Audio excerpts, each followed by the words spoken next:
Hər kəsə salam. Bu videoda mən xarizma haqqında danışmaq istəyirəm. Əslində videomuzun mövzusu The Charisma Myth bu kitabdan olacaq. Bunun Azərbaycan dilində tərcüməsi yoxdur deyənə mən sizə başa salacağam. Əslində mən bu kitabı 2-3 il bundan qabaq oxumuşam. Amma hələ də həyatımda tətbiq etdiyimi gördüm burada yazılan şeyləri. Ona görə düşündüm ki, YouTube'da bölüşmə vaxtı gəlib. Gəlin başlayaq. Xarizma nədir? Xarizma bir digər sözlə cəlb etməkdir, cəlbedici olmaqdır. Və bu kitab deyir ki, cəlbedici olmaq bizə anadan gələn bir şey deyil. Biz bunu sonradan öyrənə bilərik. Xarizmanın 3 əsas elementi mövcuddur. Bunlardan birincisi var olmaqdır, the presence. İkincisi gücdür, the power. Üçüncüsü isə istilikdir, the warmth. İndi gəlin sizə başa salım bunlar nə deməkdir. The presence, yəni anda olmaq, var olmaq ən vacib elementlərdən biridir. Çünki insanların çoxsu diqqət dağınıqlığından əziyyət çəkir. Yəni olubmu ki, məsələn, kimlənsə söhbət edirsiniz və söhbətin ortasında fərq edirsiniz ki, siz əslində qarşı tərəfi dinləmirdiniz. Ağlınız başqa yerlərdə, başqa keçmişdə ya gələcəkdə gəzir və başqa bir aləmdə gəzirsiniz, siz qarşı tərəfə ümumiyyətlə diqqət eləmirsiniz. Bunu qarşı tərəfə sözlə deməsəniz belə, o sizin bədən dilinizdən zaten bunu hiss eləyir. Özünüzdə də olub ki, qarşı tərəf sizi dinləməyəndə bunu başa düşürsünüz. Gözünüz gəzir digər ətrafda, baxırsınız digər insanlara, digər stoldakı şeylərlə daha çox maraqlanırsınız. Yəni bu o deməkdir ki, mən səni dinləmirəm. Sənin söhbəti maraqlı deyil. Bu da insanlar arasında qeyri-səmimilik yaradır, güvən yaratmır. Bu da xarizmanın dağılması deməkdir. Bəs biz bunu necə düzəldə bilərik? Bunun üçün mənim istifadə elədiyim 3 yöntəm var. Bu da bu kitabdan götürmüşəm, öyrənmişəm buradan. Birincisi, ayaqlarıma fokuslanıram, ayaqlarımı tərpədirəm, orada olduğumu hiss eləməyə çalışıram, ayağımı vururam yerə, hiss eləməyə çalışıram ki, mən buradayım. İkinci elədiyim şey, nəfəsimə fokuslanıram, nəfəs alıb verişimə diqqət edirəm. Hətta bəzən olur 4 saniyə nəfəsimi tuturam, eləyirəm. Bu tip taktikalardan istifadə edə bilərsiniz. Bir digəri isə ətrafdakı səslərə diqqəti yönəltmək. Ətrafdakı əşyalara baxmaq, əşyaların adını özünə demək. Digər səslərə fokuslanmaq sizi o anın içində saxlayacaq. Bir insana nə qədər çox vaxt ayırmağınız vacib deyil. Vacib olan o insanla olan vaxtda tam olaraq orada olmağınızdır. Tam olaraq bütün diqqətinizi o insana yönəltməyinizdir. Hətta 5 dəqiqə belə keçirdiyiniz vaxtda siz o insana həqiqətən fokuslansaz, o insana həqiqətən dinləsəz, bu qarşı tərəfdə wow effekti yaradacaq və emosional bağları daha da inkişaf elətdirəcək. Ona görə kəmiyyətdən çox keyfiyyətə diqqət yetirmək lazımdır münasibətlərdə də. Bir digər elementimiz gücdür. Power. Bu sənin özgüvənini, özünə olan inamını və ətrafa özünü necə tanıtdığını göstərən bir elementdir əslində. Məsələn, bədən dili ilə gücü göstərmək istəsək, dik dayanmaq, göz kontaktı qurmaq, daha özünə inamlı, daha güclü bir tonla danışmaq qarşı tərəfə səni istər-istəməz güclü göstərəcək. İkinci elementimiz isə gücdür, the power. Bu sənin özünə güvənini, bacarıqlarını, təsir gücünü göstərən elementdir. İnsanlar səni güclü olduğunu görəndə səni lider kimi görürlər və sənə olan inamları da artır. Məsələn, bədən dilindən misal çəksəm, dik durmaq, qarşı tərəflə göz kontaktı qurmaq, daha inamlı bir səs tonu ilə danışmaq istər-istəməz insanlarda sənin daha özgüvənli və güclü biri olduğun imajını yaradır. Dost canlısı bir bədən dilinə sahib olan birinin həqiqətən də dostluğa dəyər verən bir insan olduğunu düşünmək normaldır. Və ya özünə güvənli, inamlı bir şəkildə oturan bir insanın güclü olduğunu düşünmək də normaldır. Yəni insanlar sən nə göstərirsənsə, nə project eləyirsənsə, elə ona da inanır. Ona görə gücü yaxşı istifadə etmək lazımdır. Bədən dilində daim bunu istifadə edirəm. Əlləri açıq saxla, sinəni aç. Bu şəkildə. Əlləri arxada birləşdirmək, əlləri öndə saxlamaq qorxuya səbəb ola bilər. Yəni necə deyim? Bu əslində instinktiv bir bədən dilidir. Biz müharibə vaxtı da nədənsə qorunmaq üçün qalxan yaradırdıq. Ya nədənsə qorxanda başımızı saxlayırıq. Təyyarədə hətta elə bir pozisiyada var. Amma özgüvənli olmaq, özünü tanımaq, güclü görünməkdə qorxu yoxdur. Yəni güclü bir insan əslində qorxmur. Ona görə də bizim özümüzü qoruyacaq heç nə ehtiyacımız yoxdur. Dik dayanırıq, sinəmizi qabağa veririk, əlimizi açırıq. Göz kontaktı qurmaqdan qorxmayın. Qurun. Göz kontaktı qurun. Və səsli danışmağa fikir verin. Səs xarizmada çox vacib bir rol oynayır.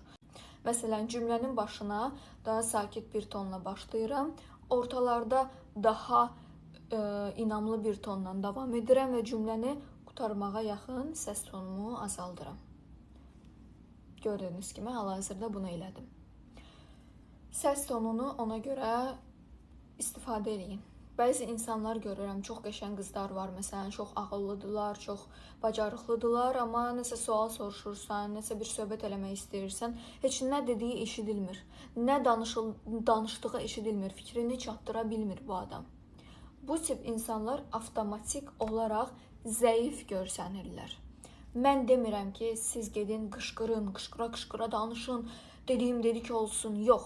Amma öz fikrinizi səlis və aydın bir şəkildə qarşı tərəfə çatdırmağa bacarın. Amma güc, istilik olmadan, the warmth, yəni üçüncü element olmadan heç bir işə yaramır. Sizi soyuq, egoist, kibirli bir insan kimi göstərir. Ona görə biz buna the warmth, yəni istiliyi əlavə eləyirik. İkisini bir yerdə istifadə eləyirik. İstilik sənin qarşı tərəfə dəyər verən, mehriban, ünsiyyətçil biri olduğunu göstərən elementdir. Qarşı tərəf hiss eləyəndə ki, sən buna dəyər verirsən, onunla maraqlanırsan, sənə daha çox çəkilir, səndən daha çox vaxt keçirtmək istəyir. Ona görə bunun üçün vacib elementlərdən biri gülümsəməkdir. Gülümsə. Təyyarə bələdçilərinə niyə deyirlər ki, gülümsüyün? Buna görə deyirlər. İstilik. Qarşı tərəfə sən nə hiss elətdirirsənsə, səni o emosiya ilə tanıyır. İkinci edə biləcəyin şey dinləməkdir. İnsanları dinləyin. Həqiqətən orada olun və dinləyin. Üçüncüsü isə onlara yanlarında olduqlarını hiss elətdirin. Bunu sözlərlə deyə bilərsiniz ki, mən buradayam, səni anlayıram. Qarşı tərəf sənə sual verəndə səmimi cavablar verə bilərsiniz. Amma bunu dediyim kimi güclə kombinasiya eləmək lazımdır. Çünki ekstra mehriban olmaq və gücsüz görünmək sizi insanların gözündə zəif bir insan kimi göstərə bilər. Çalışın, yumuşaq tonla danışın. Çalışın, insanları incidəcək, iynələyəcək sözlərdən istifadə eləməyin. Onları dinləyin, onların orada olduğunu və orada olduqları üçün xoşbəxt olduğunu göstərin. Sən, dediyim kimi, qarşı tərəfə nə hiss elətdirirsənsə, səni o hisslə tanıyır. Və bu güclə mehribanlıq birləşəndə xarizma yaranır. Xarizmatik insanlar həm insanlara dəyər verən, həm də əl çatması çətin olan bir ab-havanı daşıyırlar. Məsələn, güc olmadan, istilikdən istifadə edən insanlar daha çox xoş niyyətlərindən, yaxşı niyyətlərindən istifadə olunan insanlardır. Belə insanlar mən çox görürəm ki, həqiqətən çox yaxşı niyyətli, ürəyi çox təmiz insanlar mövcuddur, amma insanlar istifadə edir ondan. Onun bu xoş niyyətindən, mehribançılığından istifadə edirlər. Buna icazə verməməlisiniz. İnsanların sizin xoş niyyətinizdən istifadə etməyinə icazə verməməlisiniz. Ona görə özgüvənli olun və gücü də bu istiliyin yanına əlavə edin. Eyni zamanda mitdir ki, sən cəlbedici olmaq üçün gözəl olmalısan, yaraşıqlı olmalısan. Bilirəm ki, bir çoxunuz belə deyəcək ki, hə, sən özün gözəlsən deyə elə bilirsən ki, hamı da belə rahat alınacaq. Yox. Ola bilər ki, bu ekstra bir rahatlıq versin, amma tarixdə xarizmatik, cəlbedici deyə biləcəyimiz insanların əksəriyyəti heç fiziki olaraq elə də gözəl olmayıb. Adicə, məsələn, Hürrəm Sultan. Məni Hürrəm Sultana çox oxşadırlar. Hürrəm Sultan əslində heç də gözəl bir qadın olmayıb. Hətta Sultan Süleymanın digər həyat yoldaşı Mahidevran ondan qat-qat gözəl olub. Tarixi mənbələrdə bu şəkildə bildirilib. Amma Hürrəm Sultan daha cəlbedici, daha xarizmatik bir qadın olub. Ya məsələn Churchill. Churchill da heç belə yaraşıqlı bir kişi deyil, amma çox xarizmatik, çox cəlbedici bir kişi olub tarixdə. Yəni əslində fikirləşsəz oturub, bu insanların heç də fiziki olaraq elə də gözəl olmadığını görəcəksiniz. Zaten öz həyatınıza da fikir versəniz, olubmu ki, məndə çox olub. Məsələn, fiziki olaraq çox bəyənmişəm bir insanı, amma belə bir 5 dəqiqə, 10 dəqiqə söhbətdən sonra gözümdən çox düşüb. Görmüşəm ki, o deyil. Hərəkəti, danışığı, intellekt səviyyəsi onu birdən-birə mənim gözümdə salıb. Əks halı da olub. Məsələn, Bobby Fischer şahmat grandmasterlərindəndir. Allah rəhmət eləsin. Mən Bobby Fischer'ın şəklini görəndə birinci heç xoşuma gəlməmişdi. Yəni adi Amerikalı kişidir. Amma mən onu izləyəndən sonra, danışığını, reportajlarına baxandan sonra, oyunlarına baxandan sonra ekstra gözümdə çox xarizmatik, çox cəlbedici bir insan halına çevrilib. Ona görə siz də bu cəlbedicilik dərsini öyrənə bilərsiniz. Bu şahmat oynamaq kimidir əslində. Yeni bir şey öyrənirsən və bu şeyi yaxşı tətbiq eləmək üçün sən bunu daim praktika eləməlisən. Mən demirəm ki, sən xarakterini dəyişməlisən buna görə, ya başqa bir insan olmalısan, xeyr. Əksinə, biz inkişaf eləyirik bunu öyrənərək. Sən necə oturmağı, necə danışmağı öyrənəcəksən. Adicə, söhbət əsnasında tələsə danışmaq xarizmaya tərsdir. Düşünmək, 1-2 saniyə ən azından dayanmaq qarşı tərəf sualını soruşandan sonra və elə cavab vermək ekstra bir cəlbediciliyi qatacaq. Çünki qarşı tərəf bilir ki, sən ona diqqət yetirdin sualına, sən o sualı düşündün və cavab hazırlayıb verdin. Tez danışmaq qarşı tərəfə o hissiyatı verir ki, sən sadəcə danışmaq üçün danışırsan. Səs üçün, danışıq üçün 3 ən gözəl taktikanı deyə bilərəm. Birincisi, daha öncə dediyim kimi, cümlələrin axırına yaxın səsinizi azaldın. Səs tonunuzu alçaldın. İkincisi, söz arasında, cümlələr arasında deməyi buraxırıq. Cümləni tam və səlis bir şəkildə qurmağa öyrənin. Üçüncüsü isə danışmazdan qabaq ən azı 2 saniyə dayanın, düşünün, elə cavab verin. Danışmağa tələsməyin. Qarşı tərəf onda biləcəyi ki, siz onun sualını həqiqətən dinlədiniz, proses elədiniz öz ağlınızda və düşünərək şuurlu bir şəkildə cavab verirsiniz. Bu sizə ekstra bir cəlbedicilik və xarizma qatacaq. Cəlb etmə bacarığını tam yiyələnmək üçün ən gözəl üsullardan biri də meditasiyadır. Beyin reallıqla sizin xəyal gücünüzü ayırt eləyə bilmir əslində. Yəni, beyin nəyə inanırsa, bədəndə o olur. Əslində biz plasebo effektindən də istifadə eləyirik. Özümüzü inandırırıq olmaq istədiyimiz insana. Otur, fikirləş, götür qələm, kağız yaz. Sənin üçün cəlbedici insan necədir? Bu insanın xarakteri necədir? Bu insan hansı zövqlərə sahibdir? Necə danışır?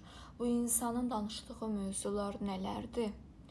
Bunları otur, müəyyənləşdir. Daha sonra meditasiya ilə o insan olduğuna özünü inandır. Mən məsələn belə bir meditasiya eləyirəm həmişə. Özümü ilk öncə biraz rahatladıram, musiqilərlə filan, nəfəs praktikaları eləyirəm və daha sonra özümü olmaq istədiyim ölkədə məsələn xəyal eləyirəm. Amerikadayam, New Yorkdayam və qarşımda özümün ən yüksək versiyasını düşünürəm. Başqa bir minadır, amma yenə də mənəm. Tam olaraq istədiyim kimidir, istədiyim işə sahibdir, istədiyim kimi geyinir, istədiyim kimi danışır, istədiyim kimi saçları var. Hətta məsələn, mənim saçlarım indi uzun deyil, amma Minanın saçları belinə düşür məsələn. Ultimate Mina elədir. Və istədiyim kimi bir münasibəti də var. O möhtəşəm halımı fikirləşirəm. Onun danışığını gözümün qabağına gətirirəm. Onun ətrafını, dostlarını gözümün qabağına gətirirəm və daha sonra onu öz gözümün qabağında canlandırıram və gedirəm, onun bədəninə girirəm, o oluram. Güzgüdən özümə baxıram, onun kimi hiss eləyirəm artıq. Onun əllərinə baxıram, onun bədəninə, saçına baxıram, onun ətrafına baxıram və heç kim əslində bədən dəyişdiyimi hiss eləmir. Hamı elə bilir ki, elə həmən minadır. Bu əslində çox biraz baş qarışdırıcı bir meditasiya növü ola bilər, amma mən bundan istifadə edirəm və xeyrini də görmüşəm. Bu üsulu əslində bir çox şeyi manifestləmədə istifadə edə bilərsiniz. Məsələn, bir iş yerinə girmək istəyirsiniz, işləmək istəyirsiniz. Mənə çox yazırlar, məsələn, ay mən Azalda işləmək istəyirəm, Emiratisdə işləmək istəyirəm. Onda özünüzün orada işləyən versiyasını gözünüzün qabağına gətirin. Orada işləyən sən necə davranırsan, necə yeyirsən, necə danışırsan, necə geyinirsən və daha sonra gedin o insanın bədəninə girin. Gözünüzün qabağında canlandırın ki, içinə girirsiniz və o olursunuz. Bu qədər. Çox gözəl bir manifest üsuludur, istifadə edə bilərsiniz. Münasibətlərdə də bunu istifadə eləmək olar. Məsələn, istədiyiniz tip bir qarşı cins var. O qarşı cinsin yanında özünüzü xəyal edirsiniz və gedib o xəyal elədiyiniz özünüz olursunuz. Onun əlini tutan özünüz olursunuz. Belə. Və o hiss eləmir ki, burada bir dəyişiklik olub. Hamımızın içində çünki o səssiz qatil dediyim self-criticism, özünü çox mühakimə etmək hissi var. Hətta sən çox uğurlu, çox gözəl, çox bacarıqlı bir insan olsan da içində hardasa bir səs olur və sənə deyir ki, sən yetərli deyilsən, sən yaxşı deyilsən. Özündən şübhə eləmək, özünü daim mühakimə eləmək normal bir haldır. Anksiyete yaşamaq normal bir haldır. Bir çoxumuz bunu yaşayırıq. Bunu qəbullanıb bizi xarizmamızdan uzaqlaşdırmağına icazə verməməliyik. Hətta gördüyünüz ən gözəl modellər də hansısa həyatlarının dövrlərində özlərini çirkin hiss eləyiblər. Gördüyünüz uğurlu iş insanları hansısa dövrlərdə özlərini yetərsiz hiss eləyiblər. Yəni, bu çox normal bir haldır insanlıq üçün. Bizim etməli olduğumuz bir digər şey bu fiziki və mental diskomfortları çıxartmaqda həyatımızdan. Fiziki nə ola bilər? Məsələn, kilo problemləri. Bəzi insanlar öz bədənlərini sevmirlər. Ya, mən pilates treneri olaraq bunu görürəm. Məsələn, çox normal bədən çəkisində bir qadın gəlir və mənə deyir ki, mən özümdən nifrət eləyirəm, çox çirkinəm, çox kökəm, mənim qarnım çoxdur və mən baxıb onda heç nə görə bilmirəm. Özünə də deyirəm ki, sən sağlam, gözəl qidalanan normal bir qadınsan. Sənin sadəcə mental olaraq özünə diktə elədiyin bəzi standartlar var. Səni idmanla, yaxşı diyeta ilə ən gözəl ola biləcəyin versiyaya çatdıra bilərik.